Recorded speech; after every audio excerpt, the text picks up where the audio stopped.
Cuatro ojos no ven mejor que dos si los dos pertenecen a Javier Prieto Gallego. El fotógrafo, también periodista, ha publicado en las principales cabeceras, El País, ABC, El Norte, y ahora saca algo así como una monografía visual sobre su ciudad, Valladolid. Valladolid en imágenes. Buenas tardes, Javier. Hola, buenas tardes, Fernando. Todo libro nace de una necesidad. ¿Cuál es la de este? Pues mira, la historia, como dices, todo libro tiene una historia detrás, y la historia de este libro está ligada a una serie de casualidades y de conversaciones un poco casuales con libreros de aquí, de la ciudad de Valladolid, en la que por unas circunstancias o por otras, en algún momento siempre salía un poco la insistencia de que me animara a hacer una publicación que reflejara, que recogiera un poco los encantos de la ciudad de Valladolid, ¿no?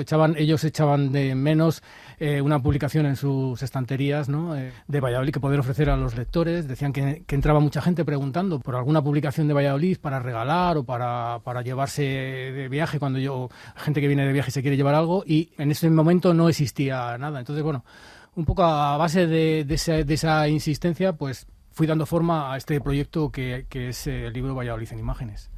Pues el libro existe y se divide en espacios previsibles y necesarios y los no tan advertidos.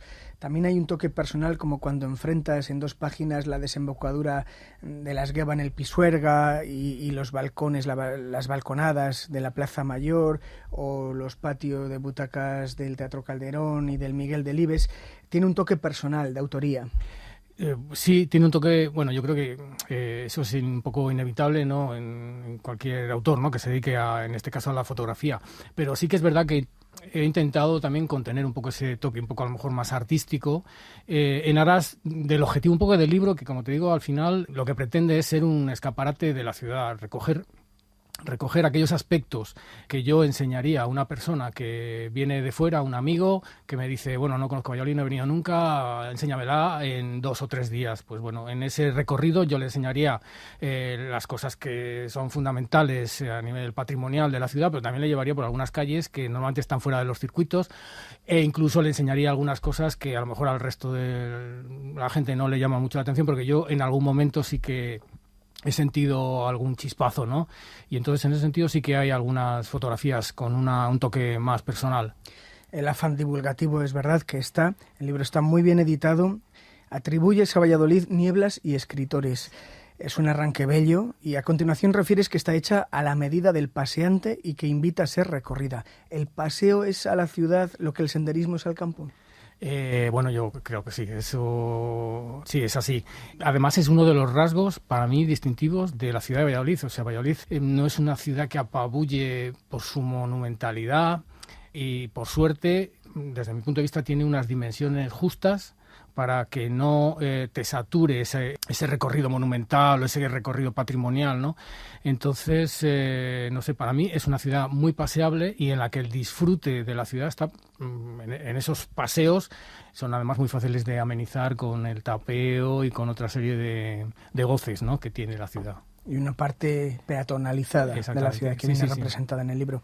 En tu selección, porque es una antología, no hay atisbo del desarrollismo. La ciudad se ha sobrepuesto a su historia reciente, ¿no? Yo creo que sí, por fortuna. Entiendo que fue una desgracia para la ciudad perder muchas de las cosas buenas que tenía en torno a los años 60-70 del siglo pasado. Pero también creo que es una suerte el haber podido recuperar mucho de lo que también tenía, y que por suerte no se llevó la piqueta ni el desarrollismo. Entonces también es otro de los valores que yo creo que merece la pena explicar de Valladolid. Como decía, no es una ciudad que tenga grandes monumentos, murallas, que tenga un castillo, pero en ese paseo del que hablábamos hay un montón de fachadas que son admirables, y que además han ganado mucho con esa peatonalización, y que han ganado mucho con esa limpieza que se ha ido haciendo en las últimas décadas de muchas de estas fachadas, y que, vamos, desde mi punto de vista, convierten a Valladolid en una ciudad muy amable. Tú hablas incluso de colores, ¿no? Un fotógrafo igual ve la realidad en colores de un modo en el que el resto no lo hace. Antes era gris, ahora refieres que es más amarilla, como que tiene luz. Sí, como te digo, yo sí que noto... Vamos, de hecho, es una de las cosas que me ha sorprendido a lo largo de los años, ¿no?, en los que he ido desarrollando el trabajo. Fachadas que en un momento determinado nunca, o calles que no me habían llamado la atención, de repente, tras unos meses de andamios, desaparece el andamio y dices, qué maravilla, o sea, qué bonito, qué bien ha quedado, ¿no? Entonces, bueno, sí, Valladolid es una ciudad de luces. Ese colorido, yo creo, al quitarle ese polvo ha salido un color que en principio no parecía que tuviera, pero que estaba ahí. Y además es una ciudad en la que la luz también es muy agradecida. A lo largo del año, bueno, pues va cambiando y sí se nota. Yo sí que percibo esa diferencia de colores, ¿no?, a lo largo de los meses. ¿Y la luz artificial también notas que está bien colocada? Bueno, sí, pero no... En alguna foto nocturna sí que Valladolid parece sí, bueno, de hecho... exuberante. Exactamente, sí, Valladolid tiene ese reconocimiento, ¿no?, de esa intervención de los ríos de luz. Sí, no estaba pensando en ello, pero vale, pero es verdad. Sí, digamos que sí, las ciudades, sí, efectivamente. Es una ciudad bien iluminada en sus monumentos. De todas formas, bueno, es sabido, ¿no? Hay una hora del día, esa hora de tinieblas, ¿no?, entre el día y la noche, ese momento en el que se encienden las luces y se apaga el sol, que hace que sea mágico, ¿no? Y la ciudad en ese momento yo creo que es el momento mágico de la ciudad. De hecho, son momentos muchas veces escogidos vamos, no es ni la primera ni la última vez que tengo que hacer llamadas al ayuntamiento para saber a qué horas se van a encender las luces, porque en ese momento, cualquier edificio, pero los monumentos de la ciudad, desde luego ganan en grandiosidad, ¿no? Y no es igual ver una iglesia o ver la iglesia de San Benito a las 12 del mediodía que verla a las 7:30 o las 8 cuando se han encendido las luces, pero la luz del cielo todavía persiste. Y eso se ve también en Santa Cruz, en la fachada de la Universidad de Derecho. ¿Cuál es el papel que juegan los ríos en la ciudad? Para mí es fundamental, porque es una ciudad abrazada por los ríos, o sea, por dos ríos, ¿no?, por el Esgueva y por el Pisuerga.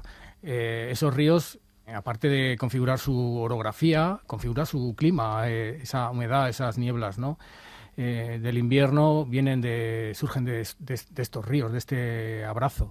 Al mismo tiempo hacen que sea una ciudad verde, y al mismo tiempo sí que tengo que decir que no es una ciudad demasiado agradecida con sus ríos, desde mi punto de vista, tanto respecto al Esgueva como al Pisuerga, que ha corrido mejor suerte en las últimas décadas.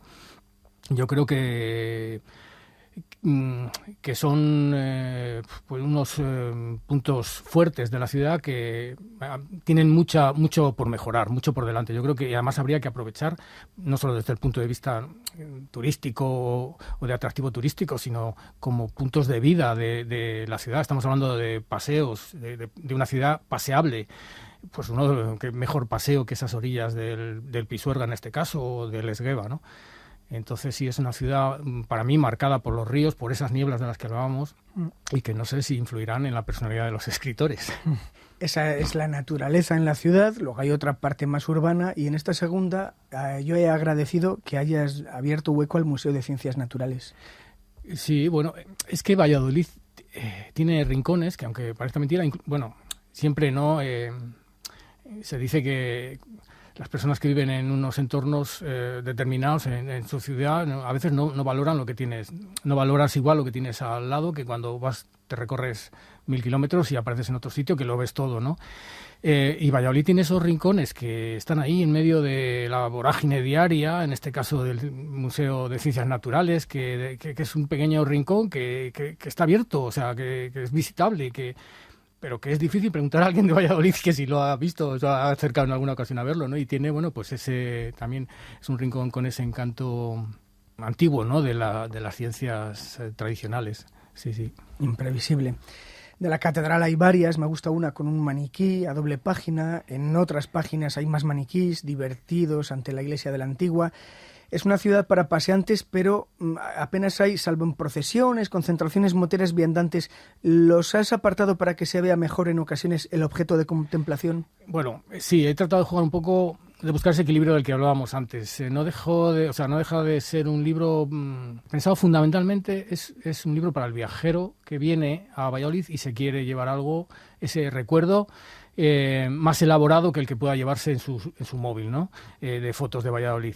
Entonces, pensando en eso, sí que, bueno, he tratado de combinar ese tipo de fotografías que a lo mejor sí que tengo y que sí que he hecho y que tengo en mi archivo, pero que entiendo que en el libro también, en este libro en concreto, lo que no debía perder el foco era de que voy a enseñar la ciudad y que ese viajero pues se va a llevar una visión del retablo de la catedral o de la Antigua, en la que se ve el monumento con su ¿no? contundencia, ¿no? De todas maneras, sí me gusta sacar los entornos con la vida que tienen a su alrededor, y sí hay muchas fotografías de parques, del Campo Grande, donde siempre hay gente. Yo diría que no solamente es un libro que pueda interesar a viajeros, 228 páginas, también a los vallisoletanos enamorados de su ciudad. Algo a destacar es que no has utilizado drones, no has caído en ese facilismo. Bueno, estoy en ello. Estás en ello. Bueno, pero tú adoptarás un punto de vista más artístico, pero aquí es como a pie de calle, a pie de terreno. Sí, es a pie de terreno. Si no lo he hecho, ha sido porque cuando durante la elaboración del libro existía todavía una legislación bastante farragosa en cuanto al uso de drones, que ha cambiado en los últimos meses casi, en cuanto a facilidad de uso dentro de un entorno urbano y tal. Entonces, quiero decir que si no lo usan no es porque reniegue del uso que se puede hacer. Yo creo que... Pero ahora estamos un poco saturados en general, ¿no? Ya claro, que es que te iba a decir a continuación que una cosa es el uso y otra cosa es el abuso. Entonces, a mí la fotografía con drones es un campo que sí que me gusta. Me gusta porque aporta un punto de vista que supera el mío. No es que le supere, le amplía. O sea, es que como cuando me subo al mirador de la Catedral de Valladolid porque quiero ver la ciudad desde arriba. Pues si eso mismo lo puedo hacer en la Plaza Mayor o lo puedo hacer... bueno, hay por ahí una foto hecha del río Pisuerga con la leyenda, ¿no? Con el barco de la leyenda de Pisuerga, que está hecha cuando los drones no existían, desde la terraza del Duque de Lerma. O sea, espectacular. Sí. El fotógrafo siempre busca o imagina o trata de llegar a aquellos sitios donde le van a aportar un punto de vista diferente. Entonces, en cuanto al uso de drones, sí, estoy tras ello. Seguiré haciendo fotos de Valladolid, seguro que alguna con dron. Y sí, espero también librarme un poco de lo que es el abuso de que todas las fotos sean vistas desde arriba, ¿no? Que al final también es una saturación. Yo creo que un fotógrafo cuando diseña un proyecto como este, también lo que busca es no cansar, variar los motivos, variar los ángulos, variar las luces. En la naturaleza sí lo has usado. Sí, en la naturaleza lo he usado y a veces me produce un placer enorme en el sentido que te digo de que te facilita unos puntos de vista que, bueno, pues te resultan imposibles de otra forma. ¿Y esas nuevas entregas las vas a publicar tú también? Porque te estrenas como editor. Como editor del libro, sí. Un poco los capítulos anteriores del proyecto del libro comienzan en 2018, cuando con mi archivo empiezo a editar unos calendarios de rutas por Castilla y León, unos calendarios con mis fotos y enlazados a mi blog, siempredepaso.es, donde voy contando dónde está hecha esa foto y cómo se llega y tal, ¿no? Esa experiencia de autoeditor, de calendarios, que bueno, poco a poco aprende a distribuirles, eso le facilita un contacto con los libreros del que nacen estas conversaciones, que acaban derivando en este libro. Entonces, digamos que mi trayectoria como autoeditor empezó hace unos años. Desde luego, el último capítulo es este libro Valladolid en imágenes y, desde luego, sí, es un terreno que me está gustando recorrer, un camino que me está gustando recorrer y que tengo más proyectos en mente. Sí. Y en los calendarios prima la imagen, pero también hay un código para ampliar información. Efectivamente, sí. En los calendarios, bueno, una de las cosas que... pensando un poco también en cómo mejorar el proyecto, cómo hacerle más atractivo, cómo aportar algo que ya no estuviera en las estanterías, pues una de las cosas fue estos códigos QR que remiten al blog siempredepaso.es, donde he ido volcando todo mi trabajo como escritor, como periodista de viajes fundamentalmente. Pues se me ocurrió enlazar ahí los dos mundos, de la misma manera que en el libro Valladolid en imágenes Para hacer un libro con contenido en peso, ¿no? y en volumen, en páginas, pues una de las cosas que también se me ocurrió que puede ser interesante era que fuera fundamentalmente visual, con pies de fotos, en castellano, francés e inglés, pensando en estos viajeros que pasan por la ciudad. Y se me quedaba corto en el sentido de que a un viajero que tú le enseñas una foto de la fachada del Colegio de San Gregorio y no le explicas qué significa o por qué está ahí, se me quedaba corto. Poner texto en el libro me aumentaba muchísimo, me desbarataba un poco el foco del libro. Entonces, bueno, pues así también nació la idea de aportar unos códigos QR en determinados puntos del libro, en las partes esenciales de Valladolid, que remiten de nuevo a este blog siempredepaso.es, donde hay un reportaje extenso para quien quiera leerlo con detenimiento, relajadamente y completar esa información que se lleva en el libro. Pues para leerle y para ver sus fotos, Valladolid en imágenes, y para estar al cabo de cualquier otra aportación, de cualquier otro punto de la comunidad también, siempredepaso.es. Gracias por atender a Radio Nacional. Javier Prieto Gallego. Muchas gracias, Fernando.